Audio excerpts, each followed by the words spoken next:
Well, hello. My name is Ziggy Kozicki. I've lived in Midland about 20 years, and I've been in Michigan most of my adult life.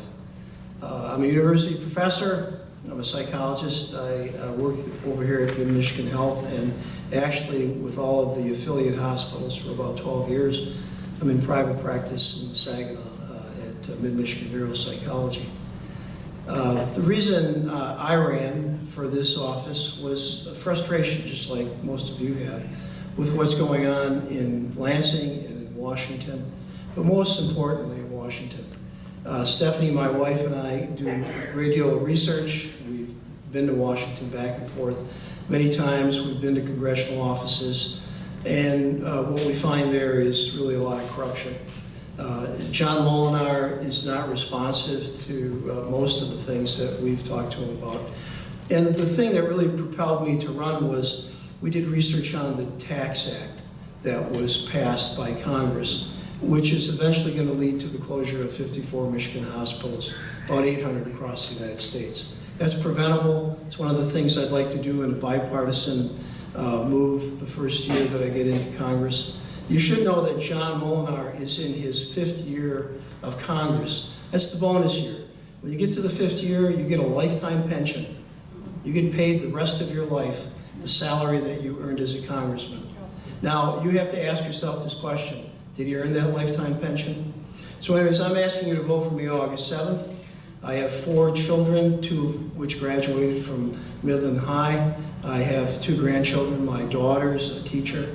I have worked for 8 women in my career, and I was taught by the nuns, Felician nuns, as I went to private Catholic school. So I'm very familiar with women in leadership roles, and we need to do more of that. And I wish there were more than just one woman on the dais today. Thank you. This is equal pay or pay equity.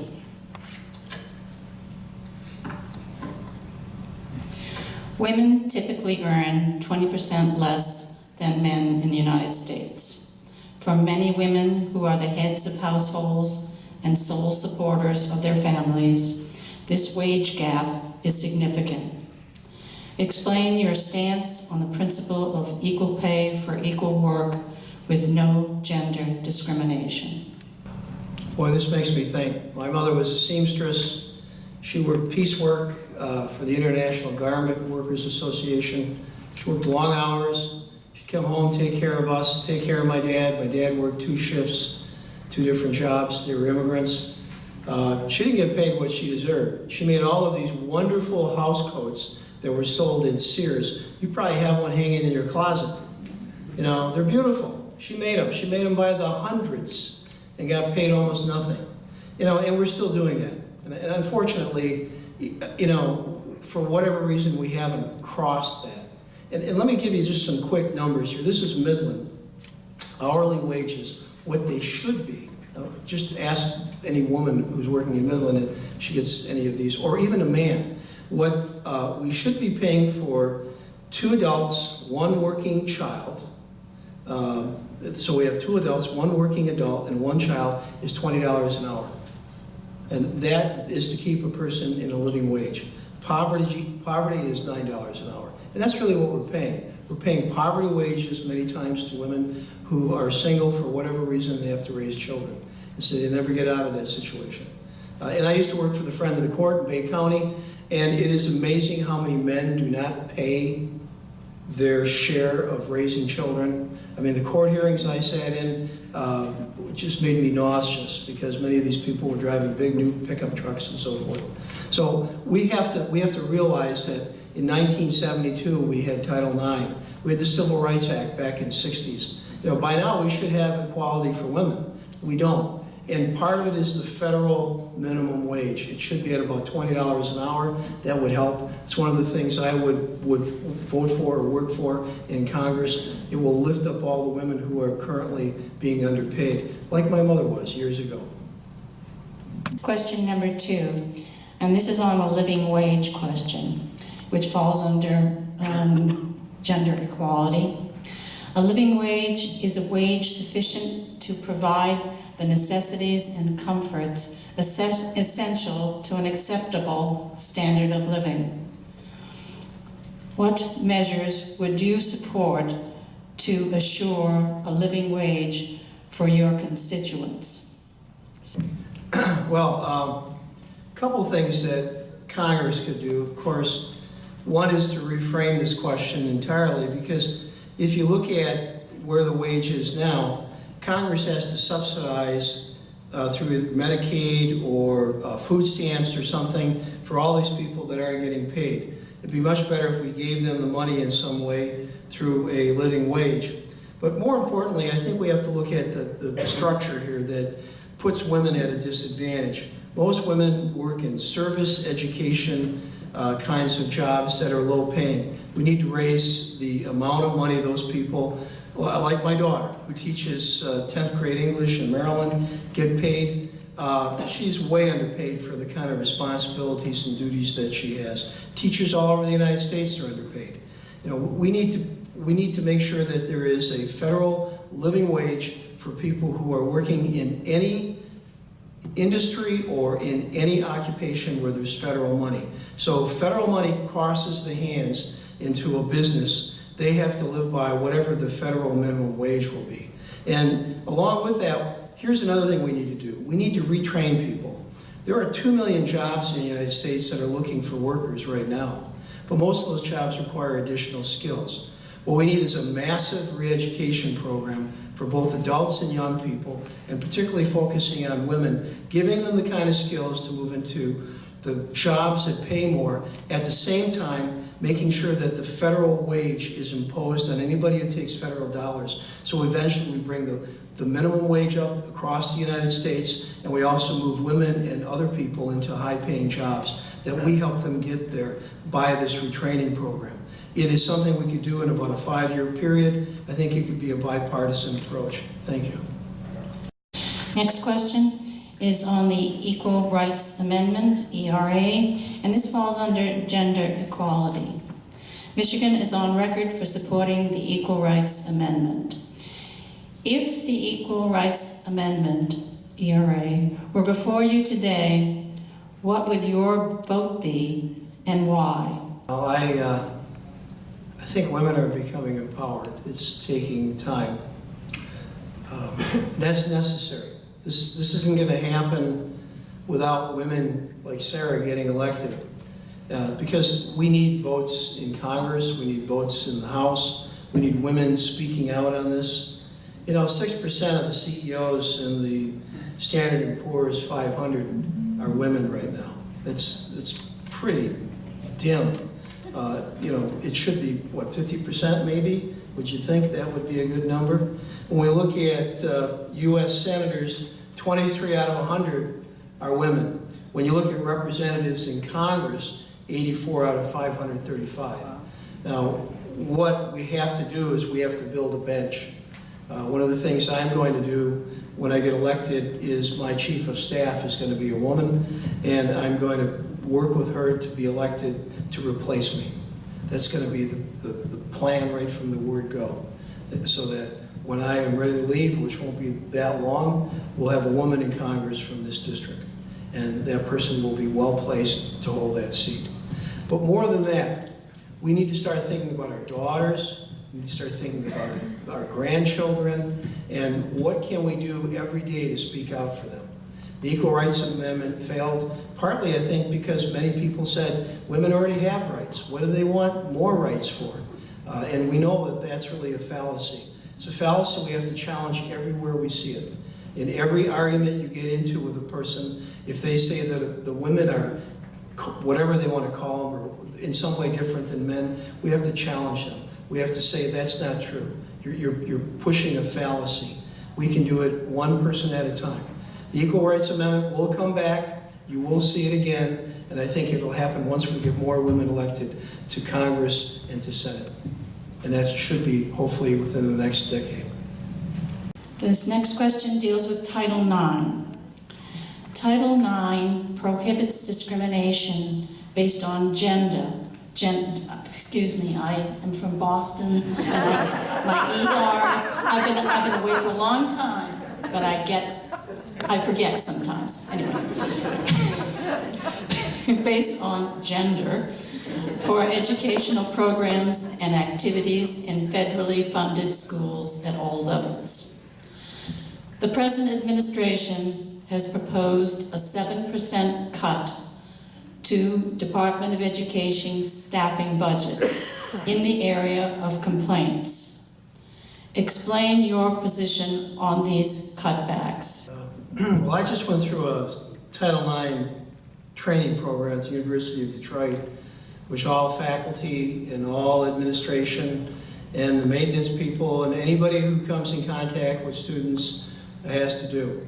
And I was a little surprised when I got done with it that some of the issues today really speak to how Title IX is opening the door, particularly on campuses and other places, to deal with real issues that have been buried for a long time. And you know, let me remind you that 21% of female high school students that dated experienced physical or sexual dating violence in this country last year, and that every 98 seconds in the US somebody's raped. You know, women still face all kinds of threats, and Title IX was the beginning of trying to do something about that. But more importantly, it opened up women to opportunities to prove they're just as good as men, and in many cases better. When I see female volleyball players, for instance, playing, the level of cooperation, communication, the teamwork, it's better than the men's volleyball team. You know, you can see many of the skill sets that women have, particularly communication skills, coming out. When my wife was in high school, they didn't really push athletics. When my daughter was in high school, they did. And the difference in how she sees the world is a result of Title IX. Now, we have to keep moving forward, and we need to change some of the attitudes. And I think with the younger people who are in school right now, who've been exposed to Title IX, thinking they get it. Unfortunately, if you have white hair and you grew up in a time when a women's place was in a kitchen, you still don't get it, unless you're married to somebody who reminds you about it every day. Thank you. Okay, the last question before we will then go on to the audience cards is regarding gender equality, and this was touched on a little bit. Sexual harassment seems to be widespread in our culture. What would you propose to help remedy this situation? And this starts with Ziggy. Thank you for that question. I remember when my daughter was sexually harassed in high school. I was just livid. I didn't know what to do. I got a hold of the person who harassed her. He actually was somebody I coached as an athlete. And I called him up and I said, we need to talk. I said, I'm not going to talk to your parents, but I heard what happened last night. And he said, well, I was drinking. I said, no excuse. I said, we're going to talk. He said, meet me over here. We went to the athletic field. And we sat and talked for about 2 hours. And I remember saying to him, you know, this kind of stuff that goes on, the harassment of women, it's just not right. He said, yeah, I know that, but everybody does it. And I said, it's not right. It's in our culture. It's embedded in our culture. You see it on television. You have the President of the United States who's talking about women as if they're objects. You know, it goes on and on and on and on. I think we're at that point where this is going to change. And I think not so much because we're good people, but again, I think I go back to the fact that women have finally reached a point where they are calling people on it. The Me Too movement, for instance, in this past year has been just a really good example of enough is enough. And then I see that young men like my sons get it. They understand. They're not wanting to be that way. They try to catch themselves if that kind of stuff is going on. So I think the change is taking place. But I think all of us have to be more responsible about this. You know, this is a hard thing to change because you had the Playboy generation, you had all these kinds of things that kind of exploited women and exploited this whole idea of sexuality. And we have to change that. We have to really turn into a different kind of people. And I think we can do that. I think we're better than what our past has been. And I'm looking forward to seeing that. From Chloe Undergraf. This is addressed to Ziggy and Jerry. So Ziggy, I guess I'll ask you to start, but what would you do in Congress to protect Planned Parenthood and other essential programs that protect, help women? Well, having worked in healthcare since 1974, Planned Parenthood has provided a vital health service to women. We have to stop punishing that wonderful organization for the successful services that it has provided to millions of women over the years. But I think it speaks to the fact that there's just too many men in Congress. They don't understand what women's needs are. So I think one of the things I would do is probably invite women's groups to come in on a regular basis. And I don't know if you've ever been in the House or in these office buildings.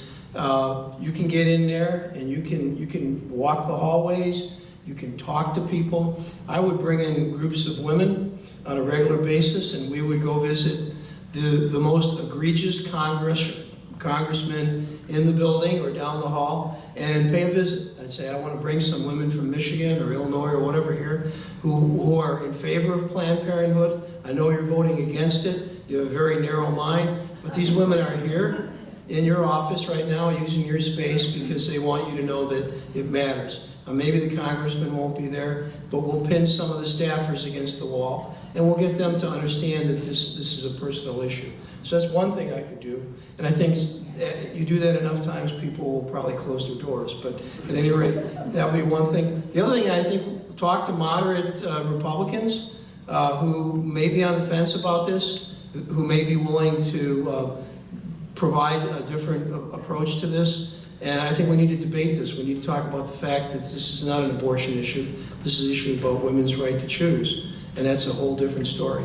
So I think, dialogue, some organized protest within the structure of Congress, reminding them that they're supposed to serve women on a regular basis would certainly help. But anything we can do to raise the profile of Planned Parenthood for what it does for women would be part of what I would do. Thank you. Every month, 50 women are shot and killed in the U.S. by a current or former boyfriend or spouse. In all U.S. mass shootings between 2009 and 2016, 54% involved domestic and family violence, and 63% took place entirely in private homes. Now, the question to Ziggy and Jerry, a federal question. Currently, domestic abusers can easily avoid background checks by buying through gun shows, online transactions, or other transactions not required by federal law to conduct background checks. Would you support closing the loopholes in our background check system? Why or why not? Well, with regard to domestic violence, I've been a psychologist for over 40 years. And I work for the Friend of the Court in Bay County, so I've seen a lot of it. Stephanie and I, when we did the Saginaw Rising project, and you can see that movie, Saginaw Rising, Culture Unplugged, it's free. It's coming out of New Zealand now. But we found out that Saginaw, Michigan, Saginaw County was the most violent domestic community in the United States. I mean, you wouldn't believe that, but it's right down the road. Wow. And when we look at domestic violence, it's a culture. It's a cultural thing. There's a lot of issues of power and trying to control people and so forth. We've been working with Dr. Gary Slutkin from the University of Chicago, Cure Violence Program, and Dr. David Satcher, who was the former U.S. Surgeon General and the head of the CDC, in a national movement to change the way people look at violence. And this is to look at it as a public health issue. And I think this is what we have to do with domestic violence. And you would think, well, that's easy enough to do. You don't know how hard it is to get public health departments to look at violence as something that they want to or should be involved in. We need to change that. And we can change that on a congressional level by adding domestic violence and violence prevention to the things that U.S. public health agencies should be doing across the country. We're one of those countries that, for whatever reason, has separated public safety from public health. And we need to merge those two things in every community. If we do that, and we look at the social determinants of crime, if we look at the antecedents in a community that breeds domestic violence, we can start getting at those things. Now, I know guns are a part of that thing, but this is a culture of violence that we have in our country, and we've got to change it. It's going to take time, it's going to take education, and we're going to have to work at this together. But we can do this, because it's been successful in certain communities. The violence in Saginaw dropped 40% after our intervention there. That was a 3-year project. Thank you.